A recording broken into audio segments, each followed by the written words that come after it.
Nawala na ang low pressure area na nagpaulan sa ilang bahagi ng Mindanao. Patuloy namang nakakaapekto ang tail end ng isang cold front sa Visayas at Mindanao. Dahil dyan, nakataas ang yellow warning ng pag-asa sa Leyte at Southern Leyte sa Eastern Visayas at sa Sulu naman sa Mindanao.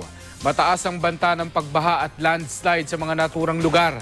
Sa rainfall forecast ng Metro Weather, hanggang gabi maaaring ulanin ng silangan at kanlurang bahagi ng Mindanao, kasama na ang Northern Mindanao.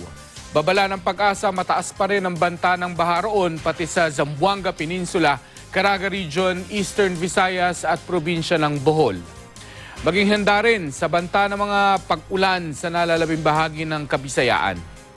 Sa Luzon, apektado ng buong araw na ulan ang Palawan dahil sa tail end ng cold front. May hinang ulan naman dulot ng amihan ang asahan sa Hilagang Luzon. Magiging maaliwalas naman sa iba pang bahagi ng Luzon kabilang na ang Metro Manila. Delikado pa rin pumalaot sa maliliit na sasakyang pandagat sa northern, eastern at southern seaboard ng Luzon, mga baybayin ng Visayas at eastern coast ng Caraga Region.